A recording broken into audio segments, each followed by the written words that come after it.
የምትመለከቱት ሰይፉ በኤቢኤስ ነው። በያላችሁበት ጥሩ ጊዜ የገና በዓል መዳረሻ ልዩ የመዝናኛ ዝግጅታችን ተጀምሯል። ብዙዎች እየጻፋችሁ አረ እባክህ እንግዳ አርገው አላችሁኝ። እኔም በአክብሮት ጋበዝኩት።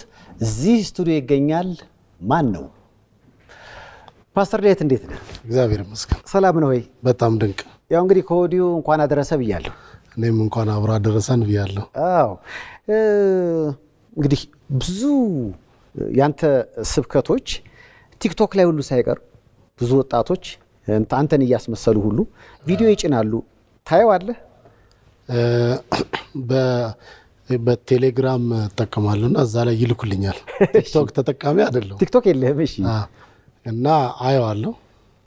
ደስ ይላል። ያው ትንሽ ደቂቃ ቶንና ቀንጨብ አድርገው ነው የሚናገሩት። ደስ ይላል። ያው ሐሳቡ አንድ ሰው ሐሳቡ ሲያገኘው አይደል ያንኑ መልሶ የሚያደርገው እና በጣም ደስ ይላል። ጥሩ ነው። ብዙ ጊዜ ያንተ ሰበካ ጎን ለጎን ከመጽሐፍ ቅዱሱ ቃል በተጨማሪ ፈገግ የሚያስብሉ የሚያስቁ አንዳንዴ እንደ ስታንድ አፕ ኮሜዲያንም በጣም የተጻፈ የሚመስል አይነት ሰውን የሚይዙ አይነት ቀልዶች አሉት። ይሄን በማድረግህ ተቃውሞ አልገጠምህም? ምክንያቱም ጉዳዩ በጣም ቁም ነገር ነው ወይም ደግሞ ጠንካራ ነው ተብሎ ይታሰባልና እንደው ቀልድ ቀላቀለበት የሚል አስተያየት አጋጥሞ አያውቅም? ያጋጥማል፣ በደንብ ያጋጥማል።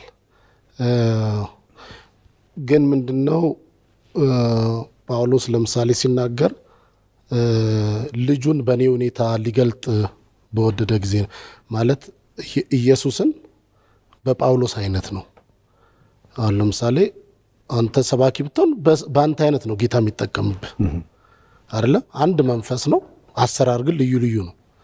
በአንተ የሚሰራው ሌላ ነው፣ በእኔ የሚሰራው ሌላ ነው። እና ኢቨን መረዳታችን አንድን ቃል አብረን አንበነው የተለያየ መረዳት ይኖረናል አይደለ? ልክ እንደዛው እኔን በቃ በእኔ ሁኔታ ነው ጌታ መስራት የሚፈልገው። እኔ ደግሞ ምንድነው ቶፒካል ፕሪቸር ነኝ ወይም ርዕስ ሰጥቼ የምሰብክ ነኝ። ለአንድ መልእክት ርዕስ ሰጥቼ ነው የምሰብከው። ርዕስ ከሰጠሁት በኋላ በተቻለ መጠን ከመጽሐፍ ቅዱሱ አውድ እንዲወጣ አልፈልግም። ግን መጽሐፍ ቅዱሳዊ አውዱን እንደጠበቀ ደግሞ ሰዎችን የምታገኝበት ደግሞ የአሰባበክ ዘዴ ደግሞ አለው። ኦዲየንስ አለ። አሁን አንተ እዚህ የምትሰራው ተሰሚ ተወዳጅ እንድትሆን ማድረግ የሚገባን ሁሉ ታደርጋለህ። ስለዚህ እኔ እንድሰማ እኮ ነው ፈልገው። አሁን እኔ ሰባኪ ነኝ፣ የኢየሱስ ሰባኪ ነኝ። አሁን ኢየሱስ ክርስቶስ ያድናል ለማለት ያንን በብዙ ፍቅር እንድሰማ ተቀባይነት እንዲኖረኝ በእኔ ሁኔታ ነው በቃ ማገልገል። ሌላ አይነት ሰባኪ መሆን አልችልም። ሌላ አይነት ሰባኪ እንደሆንም አይደለም የተጠራሁት፣ እኔው አይነት እንደሆነ የተጠራሁት። እኔ አንደኛ ያደግኩበት ማህበረሰብ አለ፣ የወጣሁበት ቤተሰብ አለ። እንደገና ደግሞ ለዚህ ለወንጌል አገልግሎት ስጠራ የተጠራሁበት ሁኔታ አለ። እነሱ ሁሉ ለዚህ ወንጌል ግባት መሆን መቻል አለባቸው። በእኔ ሁኔታ ማለት ያ ነው። ስለዚህ ወይም ሂውመረስ የሚባሉት አይነት ሰባኪዎች ነኝ ማለት ነው። ሰዎች ፈገግ እያሉ ግን ይሰሙታል። እንዲሰሙት ነው የሚያስፈልገው። መልእክትን በስነ ስርዓት እንዲደርስልህ ማለት ነው አይደል እንዴ? ስለዚህ ይላሉ እንደዚህ የሚሉኝ ሰዎች አሉ። በጣም የሚያከሩ ሰዎች በቃ ቀጥታ ኮስተር ብለ ሰላም ለእናንተ ይሁን እንደምን ዋላችሁ ብለ እንድትናገር ነው ይፈልጉት። እኔ ደግሞ እንደዛ አይደለሁም። በቃ በተፈጥሮዬ እንደሱ አይደለሁማ። እኔ እንደምሰብከው ማለት እንደዛው ነኝ። በቃ ቤቴም ውስጥ አሁን ለምሳሌ ሰባኪስቶን መድረክ ላይ ትሄድና ኮስተር ብለ ሰብከ አሁን የስብከት ጊዜ ነው፣ አሁን ማስታወቂያ ሰዓት፣ አሁን መባ የምንሰበስብበት ነው ብለ ቤትህም ሄደ እንደዛው ልጆችን አሁን የመባ ሰዓት ነው ማምትላል። እንዴት ትኖራል? ቤት ሄደ ቁምጣን አውልቀ ልብስን ቀይረ ቁምጣን አድርገ ነጠላ ጫማ አድርገ ከልጆች ጋር መላፋት አለባል። ታስት ስለዚህ እኔ ልክ በእኔ ሁኔታ ነው ክርስቶስ የሚገለጠው፣ በእኔ ሁኔታ ነው። እኔ ልክ አሁን ለምሳሌ ከደቀ መዛሙርቱ አለ አይደል የኢየሱስ ጴጥሮስን አሁን ተመልከተው። ውስጥ ጴጥሮስ ስትመለከተው ጌታ ሊሰቀል ባለበት ሰዓት ላይ ጌታ ሆይ እኔ ካንተ ጋር ለመሞትም እኔ ካንተ ጋር ወደ ሆኒ ለመውረድ ዝግጁ ነኝ እስከ ሞት ድረስ አለው። ደግሞ 3 ጊዜ ዶሮ ሳይጮህ ትክደኛለህ ሲለው ደግሞ ካደው። እሺ ደግሞ ሌላ ቦታ ኢየሱስ በኋላ እየተራመደ ሲመጣ ምታት ነው አሉ ሲሉ ምታት አይደለም እኔ ነኝ አላቸው ኢየሱስ። ጴጥሮስ እንደዚህ ቀደም ጌታ ሆይ አንተ ኮንክ ወደ አንተ እንመጣ እዘዘኝ ጥራኝ አለው እና ሲለው ወበረከበ በኋላ ተራመደ። ሌሎቹ ምን አስተያየት የሚሰጡ ይመስላል ስታስ አልተንቀሸቀሸም ትንሽ ይሄ ሰው እንደው መድፈር ጥሩ አይደለም ምናምን የሚባል ይመስላል። ሲሰምጥስ ሰመጠኩ ዙሪያውን ሲያይ አይደለ ሁኔታዎቹን ሲያይ ሲፈራ ሰመጠ። ሲሰምጥስ እኮ ማተንቀሽቀሻሉ ምናምን ይባላል። ግን ኢየሱስ መልሶ አውጥቶት ተመልሶ እኮ በኋላ ነው እየተራመደ ወደ ታንኳ የመጣው። አያ ጌታ ሰዎችን ሊጠቀምባቸው ሲፈልግ በራሳቸው ሁኔታ ነው የሚጠቀምባቸው። እስኪ ያለፈ ህይወትህን ላስታውስህ። ፓስተር ዳዊት ቦክሰኛ ነበርክ? ቦክሰኛ ነበርኩ። ትንሽ አሁን እንዴ? ኦፍ ኮርስ አሁንም ሰራለሁ። አሁንም አለ? ሰራለሁ። ይሄን ፎቶ እያየሁ ነው። ምክንያቱም የቦክስ ህይወት ውስጥ በደንብ ፕሮፌሽናል ተቧቃሽ። ይሄኛው ፎቶ አሁን እንደው የትኛውን ፓስተር ዳዊት? ይሄ የናሽናል ቲም ማሊያ የለበስኩት እኔ ነኝና ቀይ ቁምጣና አረንጓዴ የኢትዮጵያ ብሔራዊ ቡድን ማሊያ ይሄ ነበረ። በጣም ቀጭን ነበርክ? ኦፍ ኮርስ እዚህ ጋር ስንት ኪሎ ነው አሁን? አይ ቲንክ ይሄ 57 ኪሎ ወይም 51 ኪሎ መሰለኝ 57 ኪሎ መሰለኝ። ይሄ ጌትነት ተክሌ ይባላል። አሁን ራዲሰን ብሉ ነው የሚሰራው አገኘዋለሁ። እና እኔ ሲኒየሩ ነኝ ለሱ ለቦክስ። እሱ በጣም ፕሮፌሽናል ልጅ ነበር እስከ ቅርብ ጊዜ አሁን ነው የወጣው።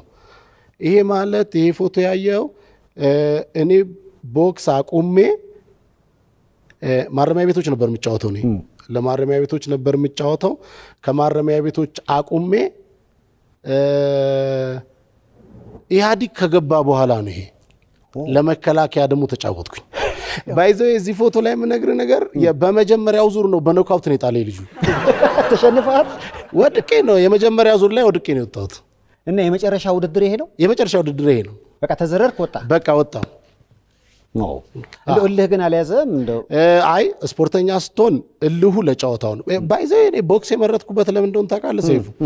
ኳስ ነበር የምጫወተው መጀመሪያ እና 11 ሆነን እንገባል። እኔ መሸነፍ አልወድም። እሺ ያው እንደምታውቀው የኛ ያ እንትኑ አለ አይደል ያበሻው?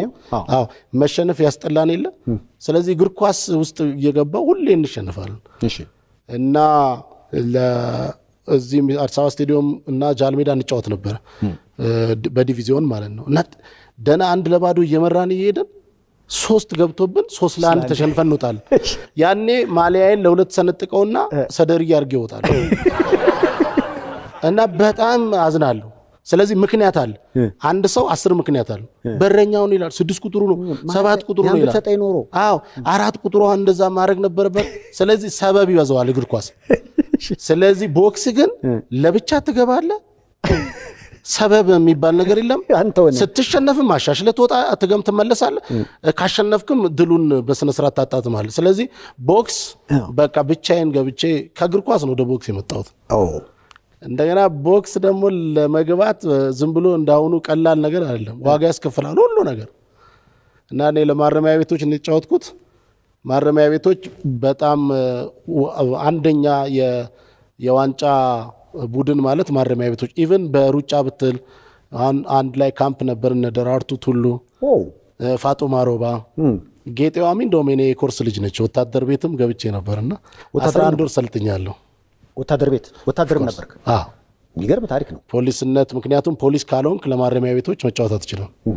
ስለዚህ እኔ 11 ወር ሰልጥኜ ሚሊቴሪ ቤት ገብቼ ሚሊቴሪ ሳይንስ ሰልጥኜ ሚሊቴሪ ቤትም ከ1 እስከ 3 ባሉት ውስጥ ነው አንደኛው ከ1 እስከ 3 ባለው ወጥቼ ኦሬንት ሳት ተሸልሜያለሁ። በወቅቱ የሀገር ውስጥ ጉዳይ ሚኒስትር የነበሩ ተስፋዬ ወልደስላሴ የሚባሉ ነበሩ። በጣም ትንሽ ልጅ ነኝ፣ የ16 ዓመት ምናምን ልጅ ነኝ።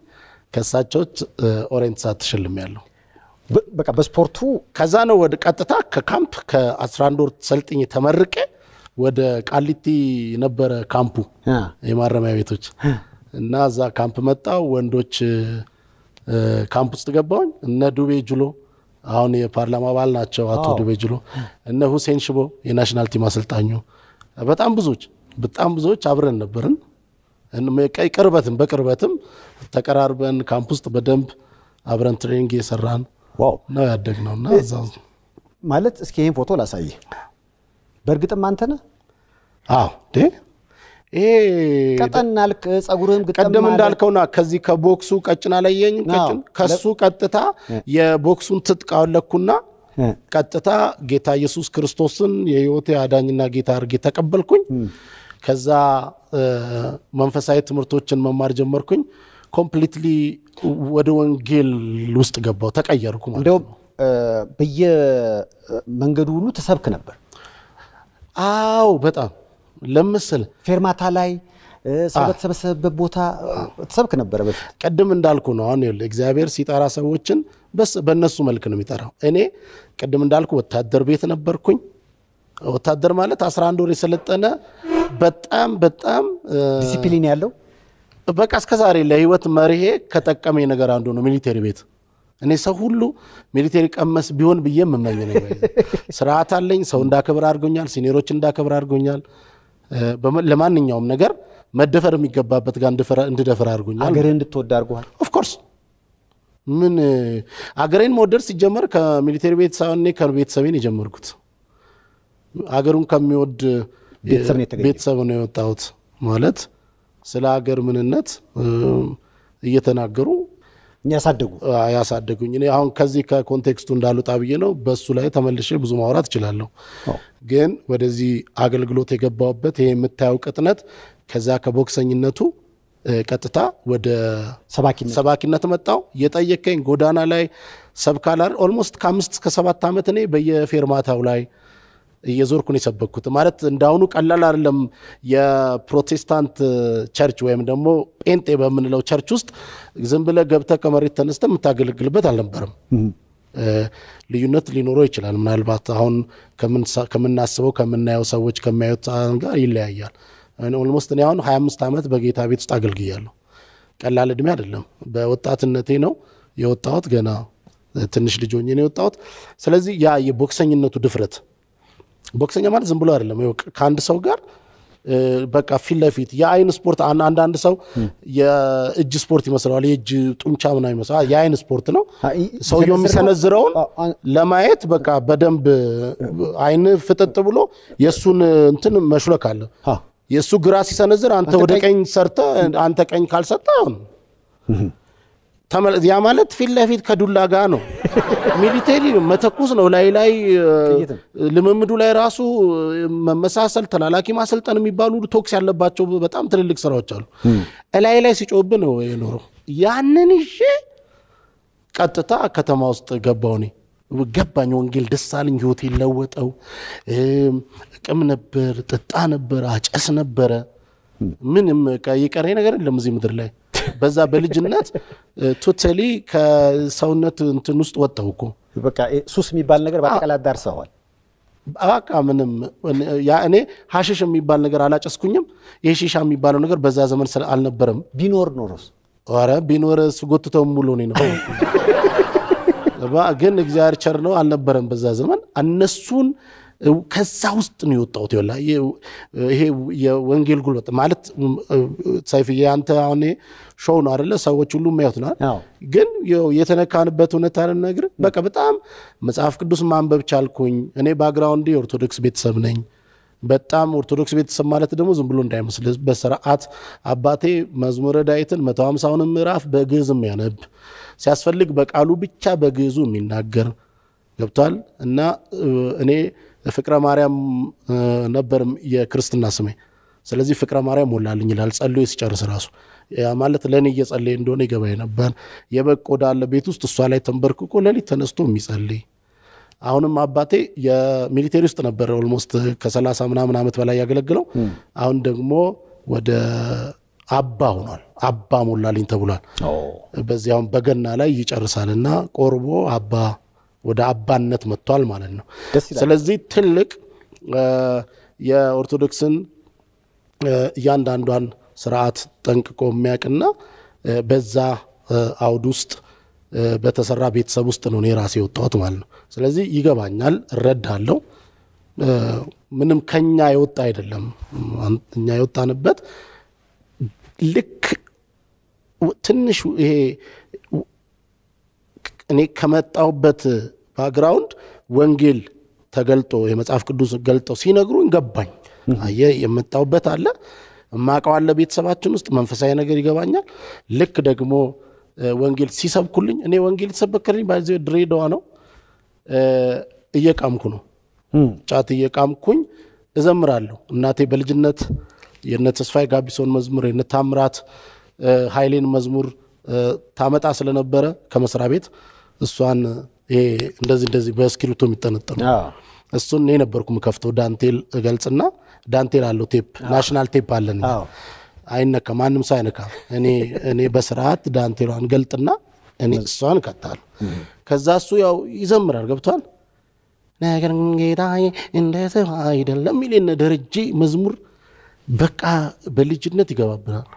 ከዛ ውስጥ ወጥቼ ነው እኔ ወደዚህ ወንጌል ውስጥ የገባው ሶ አሁን በጣም ቦልድነስ በሆነ ስፒሪት አለ አይደል የሚሻለው ይሄ ነው እኔ ነፃ ያወጣውበት ወንጌል ይሄ ነው በሚል ሰዎች ሁሉ እንዲሰሙት በቃ ይሄ እለህኛ ሰባኪ ታቃለ አይነት በፍቅር ማለት ነው በጣም በፍቅር ብዙዎች ለዚህ ነው በየጎዳናው ላይ ቁርስ ከፒያሳ ከቃሊቲስ ከፒያሳ እስከ ከመገናኛ ቦሌ በየፌርማታው ላይ ፋሲል ከሚባል ወንድሜ ጋር እየሰበክን እንዞር ነበር።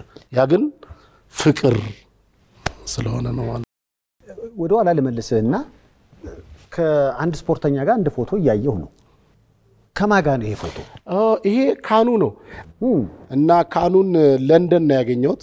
ለንደን ሂልተን ሆቴል የሱ 405 የኔ 404 ነበር ሩማችን እና ቁርስ እዛ ሆቴሉ አር የምትበላው ለቁርስ ሰውጣ እሱና ሌሎችም በጣም ብዙዎች ነበሩ። ግን እኔ የናይጄሪያ ደጋፊ ሆኜ የካኑ አድናቂ ስለነበርኩኝ ካኑን ሰላም አልኩት እና የነሱ ደጋፊ ናይጄሪያ እንደምንደግፍ ብዙ ኢትዮጵያውያኖች የነሱ ደጋፊዎች እንደሆነን ምናምን ስነግረው ያንን አቃለው አለኝ። ከዛ እኔ ሰባኪ እንደሆንኩ ይነገርኩት። ከዛ አብረን እንደውም እኔ አልነበረኝም ካሜራ ምናምን አልነበረኝም ፎቶ በራሱ ካሜራ ነው የተነሳው። ከዛ ዛው ጋር አውጥቶ ነው የሰጠኝ ፎቶ እና ካኑ ነው ይሄ በጣም ታውቀው ነው አርሰናልም ነበር እንዴ ለበርሚንጋም ተጫውቷል። የኳስ ነገር ከተነሳ አንድ ሰበካ ላይ ቪዲዮ እንደውም ተመልክተነው እስኪ እንመለስ። እሺ ሮኒ የሚባል የማንቸስተር ዩናይትድ ተጫዋች አለ። እኔ ኳስ ያለው ጋሼ እና የቼልሲ ደጋፊ ነኝ። ጌታ የተባረከ አያለው እናንተ አታዩም በጸሎት ብቻ ነው እናንተ እኔ አያለው ኳስ አያለው እና የማንቸስተር ዩናይትድ ተጫዋች ነው ሮኒ። አሁን ቅርብ ጊዜ የ5 ዓመት አስፈረሙት። የ5 ዓመት ሲያስፈርሙት በሳምንት 300,000 ፓውንድ ነው ደሞዙ። በሳምንት 300,000 ፓውንድ ማለት በወር 12,000 ፓውንድ ነው። 120,000 1,200,000 ፓውንድ ሲባዛ በ34 እንኳን ፓውንድ 34 ከሆነ ምናልባት ሲባዛ እንኳን ወደ 40,800,000 ብር አካባቢ ይመጣል። ካን ኢማጂን የወር ደሞዙ 40 ሚሊዮን። ወይኔ አንተ ይሁን ከተሰበረ ከተጎዳ እኮ ኳስ አይጫወትም ለወር ሳይጫወት 40 ሚሊዮን ምናምን። አንተ እሱ እኮ ኳስ እየገፋ ነው ኳስ እያባረረ ነው። እኔ አጋንንትን እያባረርኩልህ ስማ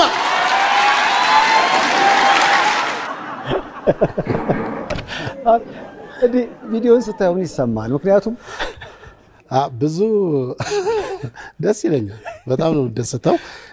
የራሴን ቪዲዮዎች ብዙ የራሴን ቪዲዮዎች እንትና ተመልካች አይደለም ለምን የሰዎችን ነው ማየው ያው ከሌሎች ጋር ያለን ነገር ለመማር ነው ብዙ ጊዜ እንወስድ።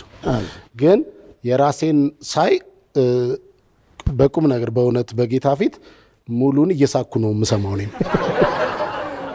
እና አሁን እዚህ ጋር ለምሳሌ ተናገርኩበት እኛ ሀገር ላይ ይሄ ገንዘብ የሚባለው ነገር በጣም ትልቅ ኢሹ ነው እንደ ቁም ነገር ነው። አንድ ሰው ለምሳሌ ሌላ ሀገር አይዲያ በጣም በብዙ ሚሊዮን ይሸጣል። እኛ ሀገር እንደምንድነው አንድ ደቂቃ ስላወራህ ነው እንደምናምን ነው የምትባለው። እንደ ቁም ነገር አይታይም። ሰዎች ጋር ያሉ ታለንቶች ክብር አይሰጣቸው እያልኩ ያለሁት እዚህ ጋር ምንድነው አንድ ለምሳሌ እኔ ቼልሲ ደጋፊ ነኝ አልኳቸው። ነህግና አሁንም አይደለም አሁን ከዛ ደግሞ እኔ ሮኒ ማን ነው ሞሪኖ የሚባሉት አሰልጣኝ እንትን ነኝ ደጋፊያቸው ነኝ አድናቂያቸው ነኝ። ለምን ነው እሳቸው ስለ አሁን 2-1 ተሸነፉ ምናምን ሲሏቸው አይ አሁን እኔ ስለሱ ማብራራበት ጊዜ አይደለም አሁን በሱናሚ ስለተጎዱ ሰዎች የማስብበት ነው ይላሉ ሰውየው በትንሽ እንትን ናቸው ኦድ ናቸው እና ከዛ ደግሞ እዚህ እኛ ሀገር ላይ ይጠሏቸዋል ብዙ ጊዜ ለምን ሰውየው እኔ ደግሞ ሰው የሚጠላው ሰው ጎን ደግሞ መቆም ደስ ይለኛል ማለት በቃ የተጠላበት ምክንያት ሳይኖር ነው አሁን እንግሊዝ ሀገር አሰልጣኝ የሆኑ ሰውዬ አበሻ መጥላት ምን የሚሉት ነው ማለት እስቲ አስበው አንተ ራስ ለምን እንዴት ጠላ ሞሪኖ የሚባል ሰውዬ ስለምወዳቸው ከዛ እሳቸው ማንቸስተር ሲመጡ ማንቸስተር ደጋፊ ይሆናሉ አሁን ደግሞ ቶተናም ሄደሃል ቶተናም አው አላየውም እንጂ አሁን በቅርቡ ቶተናም ሲመጡ እሳቸው የቶተናም ነኝ ምንም ችግር የለም የክለብ ሳይሆን ያሰልጣኙና በቃ አሰልጣኝ ክለቡን ምን ደሞዝ አይከፍለኝ ምን ጥሩ ለተጫወተ ነው መደግፎ ሲጀመር አሁንም ኳስ ታያለ አሁን እድሉ አላገኘውም አሁን ትንሽ ውጥረት ይኖራል አንዳንድ ጊዜ ኃላፊነት እየበዛበት ሲመጣ የመስናኛው እየቀነሰ ግን ቢኖር አሁንም ቢሆን እሁድ ከሰዓት በኋላ በጣም ረፍቴ እሁድ ከሰዓት ነው እሁድ ከሰዓት በኋላ ያሉ ጨዋታዎችን ባይ ደስ ይለኛል ከልጆቼም ኳስ ይወዱ ስለነበረ አሁን አንደኛው ልጄ ወደ ዩኒቨርሲቲ ስለገባ የለም አንደኛው ነው ያለው ፎቶ ላሳይ እነዚህ ሁለቱ ልጆች ያንተ ናቸው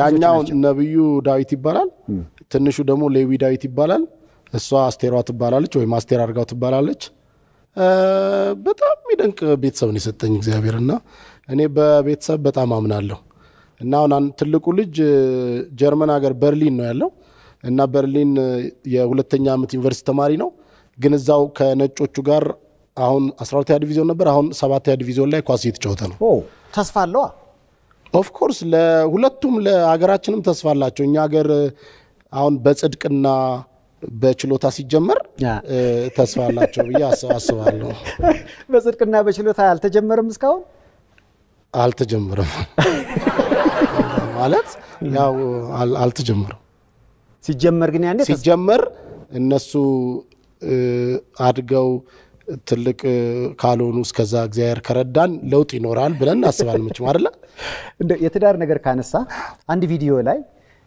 በተለይ ሴቶች ካገቡ በኋላ ራሳቸውን ይጥላሉ የሚል ቪዲዮ ደግሞ በጣም አነጋጋሪ ነበር እሱን አይተን እንመለስ እሺ በተለይ ደግሞ እህቶች በጣም ነው የምትገርሙት ብዙ ነገር መስራት ስትችሉ ብዙ ነገር መሆን ስትችሉ በተለይማ ካገባችሁ አግብታችሁና እና 6 ዓመት ካለፈ 35 40 ላይ ከገባችሁ በቃ የሌለ ነው የምትሆኑት በቃ አኑ ማለካ እንደ እኔ ነገር እንደ እውነቴን እኮ የብዙ ጋብቻ እኮ ችግር እኮ ነው ታውቃላችሁ ሴቶች በደንብ እህቶች በደንብ ስሙኝ ጌታ ምስክር የሚጠቅማችሁ ነው ነገራችሁ እንዴ ምን ነክተሻል አንቺ ገና በ35 ዓመትሽ ቤት ውስጥ በቃ ነገር አለ ምን ኮተውሽ በጣም ነው እኮ የምትገርሙት እኮ እንዴ ባሎች ምን ያድርጉ ወንዶቹ ለምን አመሸ ለምን አያምሽም አንቺ እኮ ቤት ውስጥ እኮ እንደ 35 ዓመት መሆን አቅቶሽ በቃ እንትኑን የምትለብሽው ሁሉ ስቶኪንግ እዚህ ላይ አርገኝ እንዴ አታፍሪም እንዴ ትንሽ እውነቴን እኮ ጌታ በጣም ያው ስቶኪንግ ውሸት ነው ስቶኪንግ ያው ስቶኪንጉን እንደዚህ አጥልቀው በእውነት በጌታ ቤት የባሎቻቸውን ሁለት አይነት ካልሲ እዚህ ጋር እንደዚህ ከዛ በኋላ ሲመጡ የን ፊትሽን በባዝሊን ለወቀው ስለዚህ ባለቤት ሲመጣ በቃ ኒንጃ ነው የሚጠብቀው ማለት እንደ ስታንድ አፕ ኮሜዲ ነው ብዙዎች አሁን ይቀባበሉታል አሁን ረጅም አመቱ ነው እንግዲህ 10 ምናምን አመቱ ጸጉርህም ኦፍ ኮርስ ያ አብሮ የሚቀጥል ነገር የለም አዎ አንተም ጸጉር እንዳለው ሰው እንቶስ እኮ ጸጉር ማለት እንዳፍሮ ነው የጠየቀኝ እዛ ጋር ግጥም ያለ ነው ይሄ እሺ ኤኒዌይስ ይኸውልህ አሁን እኛ እናልፋለን ማለት እናልፋለን እንግዲህ ደግሞ ካለፍን በኋላ ነፍሴም ያው ዘማሪው ነፍሴም ወደ አምላኳ ስጋም ወደ አፈሩ ላይ መለስ ቶሎ ቶሎ በየ ስራዬን ልጨርስ እንዳለው ነፍሳችን ወደ አምላኳ መሄዱ አይቀርም ማለት በጥሩም ቦታ ያስቀምጣት በመጥፎ ቦታ እንደ ስራችን ይከፈለናል እኛ ደግሞ ስራችንን እኛ ሰርተን እንችላለን ካለን ኃላፊነቱን እንወስዳለን። ግን ክርስቶስ በሰራው ስራ ደግሞ እኔ እገባለሁ ብለን ካመንን ጌታን የመቀበሉ ሚስጥርም እዛ ጋር ነው ያለው። እኔ እንደሚሞት ከዚህ ምድር ላይ መጥቶ ከዛ ደግሞ እንደሚሞት ጊዜውን በጨረሰ ሰዓት እንደሚሞት ሰው ማሰብ አለብን ብዬ አስባለሁ። ስለዚህ እዚህ ምድር ላይ የሚጠቅምን ነገር መናገር አለብን ስናገለግልም። ለምሳሌ አሁን የቤተሰብ ኢሹ በጣም ትልልቅ ሰዎች፣ በጣም ትልልቅ አርቲስቶች፣ በጣም ብዙ አይነት ሰዎች እኔ የገለጥኩበትን መንገድ ወደውታል።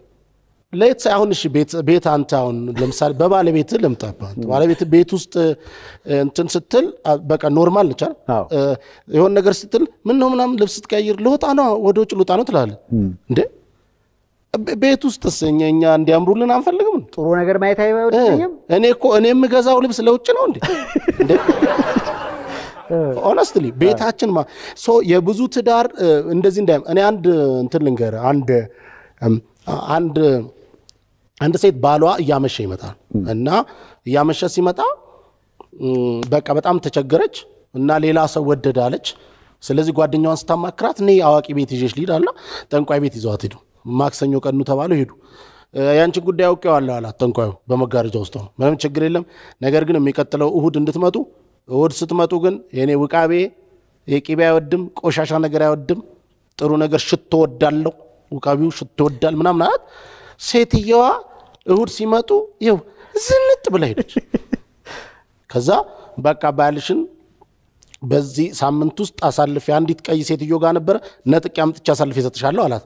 አመሰግናለሁ በርሶ መጀን ምናምን ብላ በቃ በግ ስትመጪ በጊዜሽ ነው የተባለች። የሚቀጥለው ሳምንት ባሏን ስታየው ሰኞ ላይ ደህናን ሆኗል። 5 ሰዓት ከሌሊቱ የሚገባው ሰውዬ 2 ሰዓት መግባት ጀመረ። ሚስቱንም በደም መጣራት ጀመረ። አኒ ማለት ጀመረ እያለ በቃ 12 ከስራ በቃ እየበረረ ወደ ቤት ነው ሰውዬው። እሺ ከዛ እሷ በጓን አስገባች። አለቀ። ወለዱ፣ ከበዱ፣ ትልቅ ሰው ሆኑ። የ35 ዓመት ልጆች ዶክተሮች፣ ብዙ ልጆች ሆኑ። አረጁ ማለት ነው። ያው ማርጀት አይቀርም። እና ሰውየው ያጠንቋው ያኔ እዛ ሄደች ጊዜ ግን እችን ነገር ግን ደብቀሽ ሁሉ ጊዜ ያዣት ብሎ እዚህ ላይ የምትታሰር በቆዳ የተሰፋች ነገር ሰጥቷታል። እሺ ልጆቹ እናታቸው ሲታመሙ መጨረሻ ላይ ወደ ጠበል እንውሰድ ብለው ያው ትልልቅ ሆኖ እናታቸውም ትልቅ ሆነዋል። ወደ ጠበል ሲሄዱ ደግሞ ያው ባድ ነገር ስለማይ አስፈልግ እዚህ ያሰሯት ነገር መበጠስና መውጣት አለባት ተባለ። አንስተው ያችን ልጆቹ ደግሞ እስቲ ቆይ እንደውማ የምንድነችን ያረጋችሁ ብለው እንዲህ ፈልቀቀው ቆዳም በመላጭ ቆርጠው ገልጠው ሲያዩ ባልሽ ቢወድሽ ባይወድሽ እኔን ምን አገባኝ ይላል ጽሁፉ።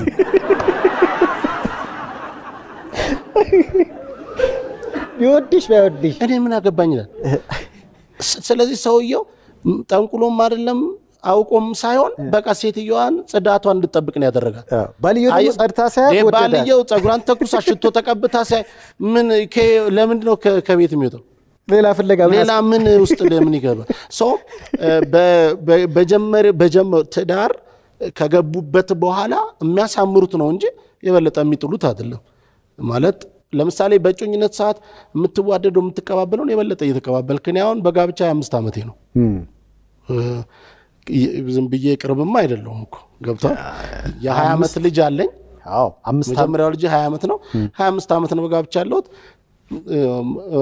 እንግዲህ እሷም ይሄን ትመለከታለች። በምንም አይነት ሁኔታ እንደዚህ በጣም አንድ ሙሉ ቀን የቆየ መኮራረፍ ነው የተኮራረፍ ያላቅም።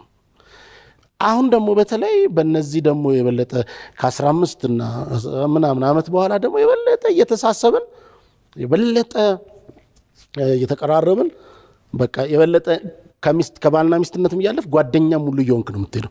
ስለዚህ አሁን ራሷን አሁን ስፖርት ሰራለች ባለቤቴ። በጣም ትገረማለህ። ራሷን ትጠብቃለች በጣም ቤት ውስጥ 10 ኪሎ ሜትር የምትዞር ነች። የምግብ ጠረጴዛና ሶፋ 10 ኪሎ ሜትር በሳምንት 2 ቀን የምትሮጥ ነች። አየህ ነገር ዓለም ተትቶ የሚጣላለም ሰውነትን የምትጠብቀው ነው። ይሄ ስጋ ካልጠበቀው ትርጉም የለውም።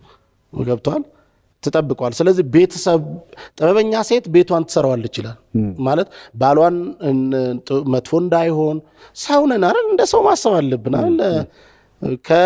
ከብረት የተሰራ ከላሜራ የተሰራ ሰው አለን ስጋ ለባሽ ነው ስሜታዊ ነው ማለት ነው አይደል ስለዚህ ወደ ሌላ የማይበትን ነገር መፍጠር እንደ ሃይማኖት ብቻ ሳይሆን እንደ ሰው ጥበበኞች ልንሆን ይገባል ሚስት ደግሞ በጥበብ ቤቷን የምትሰራው እሷ ስለሆነች ቤት ውስጥ ራሳችሁን አትጣሉ ነው የዚህ ስብከት ኮንቴክስት ብዙ ጊዜ ባይዘው የኔ ስብከቶች ሙሉውን አይታዩ አንድ ሰው የኔን መልእክት ሙሉ የአንድ ሰዓት ማለት ረዘም አድርጌ የምሰብክ አይነት ሰባኪ ነኝ እና ሙሉውን የአንድ ሰዓት ምናምን ስብከት የኔን ማየት ቢችሉ በእርግጠኛነት የምልበት ሐሳብ ይገባቸዋል ሲቀነጨብ ግን አንዳንዱ ለፈን ብቻ ይወስደዋል አንዳንዱ ለፈን የተወሰደውንም ራሱ ምናድድበታል በዛው ጀጅ አርጎ 10 አመት እስኪያገኝ ድንገት እድል ሰጥቶት እስከሚያገኝ ድረስ 10 አመት ይሄ እያለ ሲቃጠል ሲናደድብም ይኖራል ያገኘለት እንደዚህ አልመሰለኝም ይላል አሁን እኔ ብዙ ሰዎች እንደሚያስቡኝ አይነት አይደለም እኔ በጣም ሰው አከብራለሁ በጣም ሰው ወዳለሁ በሃይማኖትም ስትመጣ የማንኛውንም ሰው ሃይማኖት በጣም አክባሪ ነኝ ለሃይማኖት አባቶችም ያለኝ ክብር እንደዛው ነው ለሙስሊሞች ለኦርቶዶክሶች ከፍተኛ የሆነ ክብር ነው ያለኝ ግን በተቀንጭባ በመትወሰድ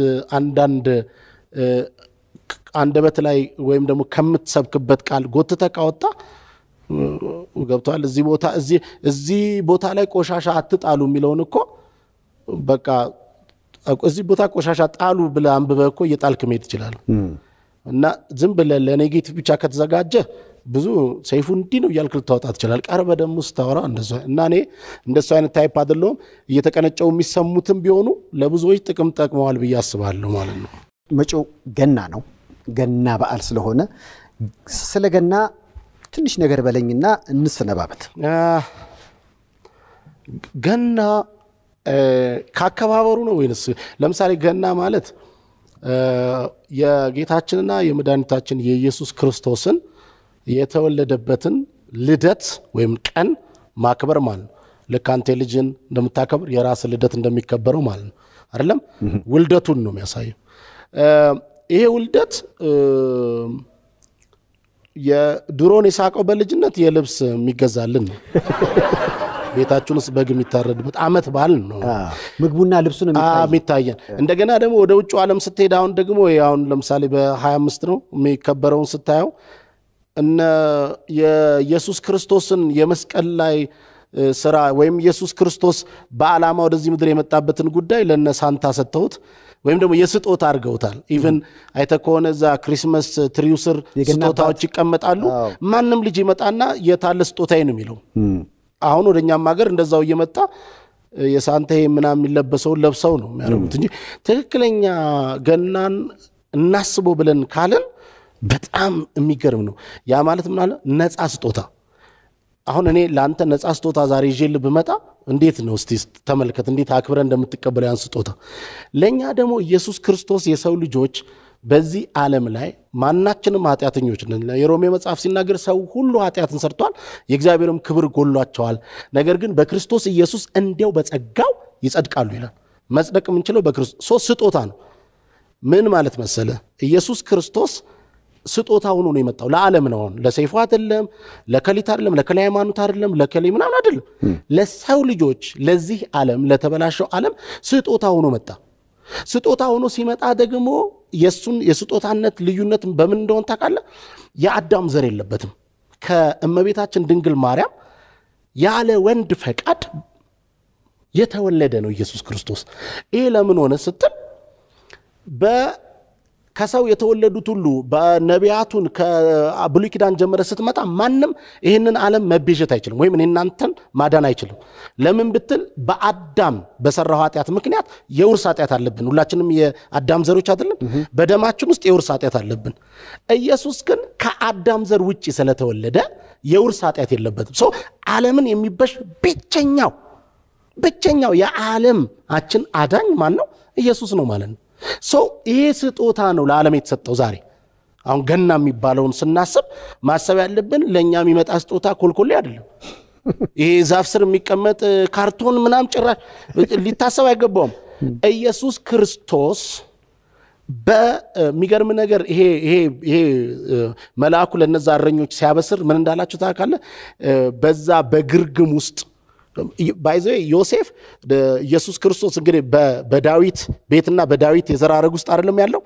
ስለዚህ ቄሳር ህዝብ ቆጠራ እንዲደረግ ዓለሙ ህዝብ እንዲቆጠር ሲያደርግ ሁሉም ሰው ወደየ አገሩ ሄዶ አይደለም ህዝብ ቆጠራ የሚያደርገው ስለዚህ ወደ ቤተልሔም መጣ ወደ ከተማ ወደ ይሁዳ ከተማ መጣ ማለት ነው ከዛ በጣም ብዙ ሊቆጠር የመጣ ህዝብ ስለነበረ የገስት ሃውሶች ወይም የእንግዳ ማረፊያዎች ሁሉ ሞልተው ስለነበረ እመቤታችን ድንግል ማርያም ኢየሱስ ክርስቶስን በበረት ነው የወለደችው በበጎች ግርግም ውስጥ ወለደችው ማለት ተመልከት ይሄን የሚያክል የዓለም ትልቅ ስጦታ በበረት ውስጥ ነው የተወለደው አሁን ይሄን በበረት ውስጥ የተወለደውን ስጦታ ምንድነው ዛሬ ቀኑ ምንድነው ብትል ለዓለም ምን ሆነ አድጎ በመስቀል ላይ ሞቶ እንግዲህ የኢየሱስ ክርስቶስ መሰቀል ትርጉሙ ምንድነው በደም ውስጥ ስርየት በደም ነው አይደል ታርዶ ነው ደም ነው በብሉይ ኪዳን ዋኖስ ታርዶ በግ ታርዶ ምን ታርዶ ነው ካህኑ ይዞ ገብቶ ነው የሰዎች ኃጢአት የሚሰረየው በአዲስ ኪዳን ደግሞ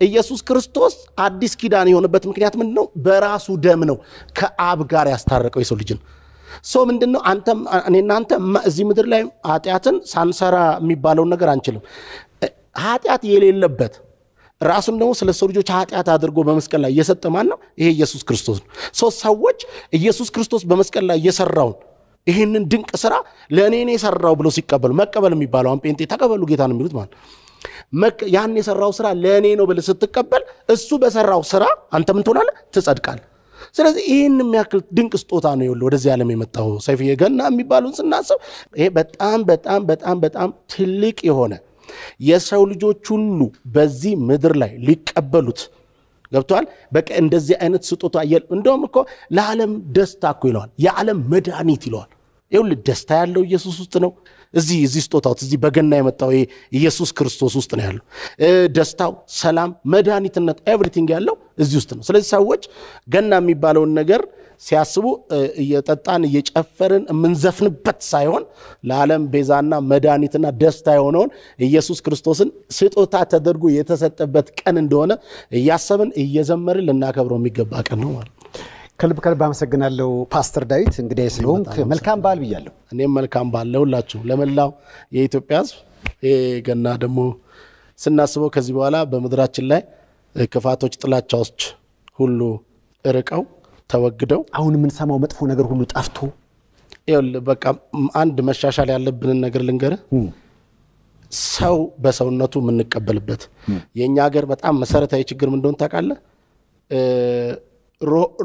ሮቦት የሆነችውን ሶፊያ የምትባለዋን እሷን ጋር ፎቶ ለመነሳትና ከሷ ጋር አብሮ ለመቆም ተጋፍተን ይሄድን ክቡር በእግዚአብሔር አምሳል የተፈጠረውን ሰው በዘርና በሃይማኖት በቋንቋና በነገድ ለይተን እንባላለን ይሄ በጣም ጠያፍ የሆነ ነገር ነው ስለዚህ ምድራችን ከዚህ አስተሳሰብ ነፃ መውጣት አለብን ማሰብ ያለብን እንደ ሰው እኔ አሁን ዛሬ አንተ ጋር ኮትና ሱሪ ለብሻል ነበር መምጣት ይፈልኩት ያገር ባህል አይደል ያገር ባህል ልብስ ነበር ለብሼ መምጣት ይፈልኩ ግን ምን አይነት ጨነቀኝ አየ የትኛውን የባንዲራ አይነት ለብሼ ልምጣ አየ ሰይፍና ይሄን በእውነት ሁላችንም ባገኘ ላይ ሁሉም ስለቆመ በተገኘው አጋጣሚ ሁሉ የህዝባችን ሰውነት ወደ ሰውነት መመለስ አለብን በቃ ሰውነን ኢየሱስ ክርስቶስም ይሄ አሁን ምናወራለት ገና ከነገድ ከቋንቋ ምን ብሎናል ዋጭቶናል በደሙ ሰው ነው ያደረገን አየሰው ሆነናል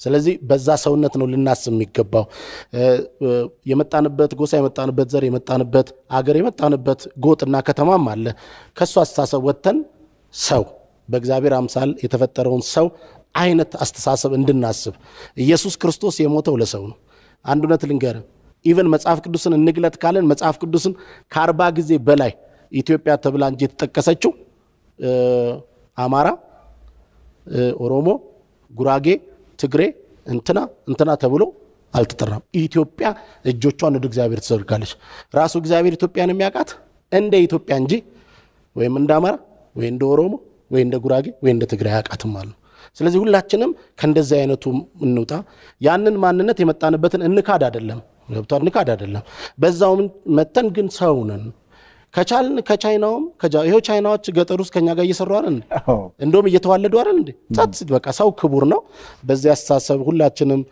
እግዚአብሔር ይርዳን ብያስባለሁ በተረፈ አመሰግናለሁ ሰይፉ ከልብ አመሰግናለሁ ሰይፉ በኢቢኤስ ከተከታዩ መልእክት በኋላ እንደገና ይመለሳል